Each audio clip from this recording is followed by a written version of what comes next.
Imagine this, आप सोने की कोशिश कर रहे हैं बट आपका माइंड कंटिन्यूसली आपके दिमाग में कुछ कॉन्वर्जेशंस को रिप्ले कर रहा है और आप सोचने लगते हैं कि आपने उस इंसान को सही रिप्लाई दिया या नहीं, या कहीं किसी ने कुछ कहा तो उसका कोई हिडन मीनिंग तो नहीं है। हम खुद ही हर बात का हिडन मीनिंग बनाने लगते हैं। आपका ब्रेन एक लूप में चला जाता है और आप हर छोटी से छोटी चीज़ को सोचने लगते हैं। इन शॉर्ट, ये ओवर थिंकिंग है।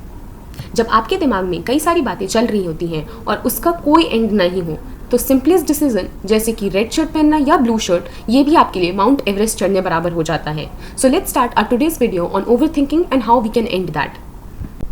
जैसे कि हमने पहले देखा, ओवर थिंकिंग आपके दिमाग का हर एक छोटी चीज़ पर सोचना है, उसकी हर एक डिटेल और हर एक पॉसिबिलिटी को बेसिकली तब तक सोचना है जब तक आप उन थॉट्स को रोक ना पाएं। फर्दर, ओवर थिंकिंग हमें स्ट्रेस्ड फील कराता है और ये स्ट्रेस हमारी स्लीप को इफेक्ट करता है, which leads us to be lazy and tired the whole day. Plus over thinking हमें फील कराता है कि कोई डिसीजन इम्पॉसिबल है और हम उसके नेगेटिव कॉन्सिक्वेंसेस सोचकर इतना डर जाते हैं कि हम एट टाइम्स बैक आउट कर लेते हैं। एंड मोस्ट रिलेटेबल इज कि आपका आपके फ्रेंड्स या फैमिली से झगड़ा हो जाता है, इसलिए just because you are analysing और over thinking every small detail. But let's see what causes over thinking. Over thinking के पीछे कई रीजन्स हो सकते हैं।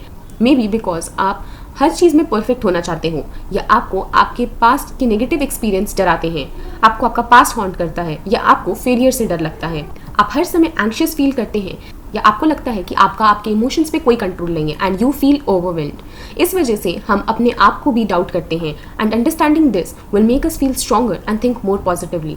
सो let's move to how we can stop over thinking. Number 1, over thinking हमारी एक ऐसी हैबिट बन जाती है जिसे हम एट टाइम्स रिकॉग्नाइज भी नहीं करते हैं। So start paying attention the way you think, जिससे हमें एग्जैक्ट प्रॉब्लम पता लग पाएगी। जब आप पुराने इवेंट्स को माइंड में रिपीट कर रहे हैं या उन चीज़ों के बारे में सोचते हैं जिन पर आपका कोई कंट्रोल नहीं है, तो एक्नॉलेज इट। इससे आपको पता चलेगा कि ये एक अनप्रोडक्टिव हैबिट है एंड सिर्फ ये सोचना ही आपको एक्शन लेने में हेल्प करेगा।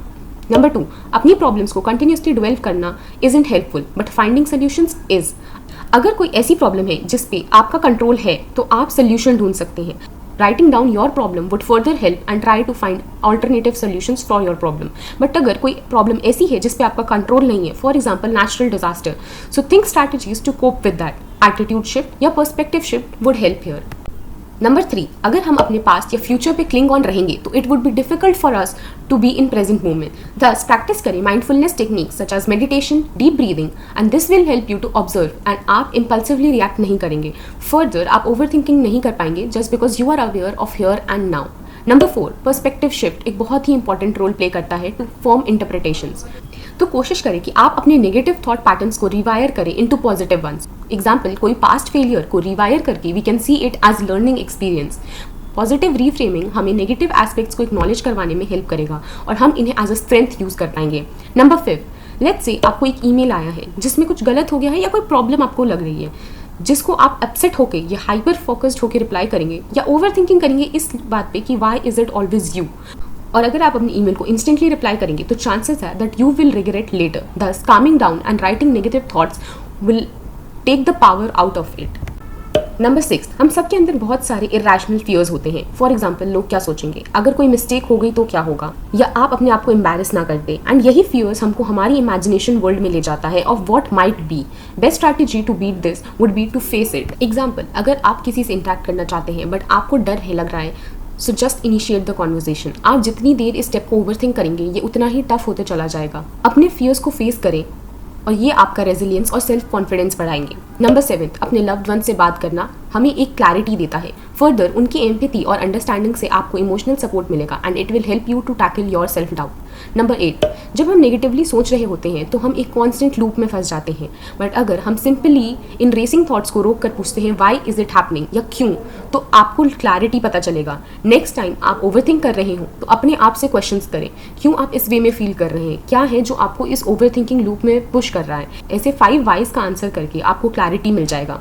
नंबर 9, ग्रैटिट्यूड हमारा फोकस शिफ्ट करता है प्रॉब्लम्स से ब्लेसिंग की तरफ। जब हम ग्रैटिट्यूड प्रैक्टिस करते हैं तो हम अपनी लाइफ के पॉजिटिव एक्सपीरियंसेस को रीलिव करते हैं। रेगुलर ग्रैटिट्यूड प्रैक्टिसिंग से स्ट्रेस एंड ओवरथिंकिंग दोनों ही कम होता है। Last tip would be to acknowledge and embrace the parts of life that we cannot control. Past के mistakes या future के worries won't help you in your overall growth journey. Letting go of mental stress ultimately आपको productive thoughts और actions देगा. Remember, it is totally normal to get caught in your thoughts, but equally important है कि हम इस cycle को break करें. Putting our tips in your daily routine will help you to have clarity. Stay tuned for more such inspiring content and subscribe the channel.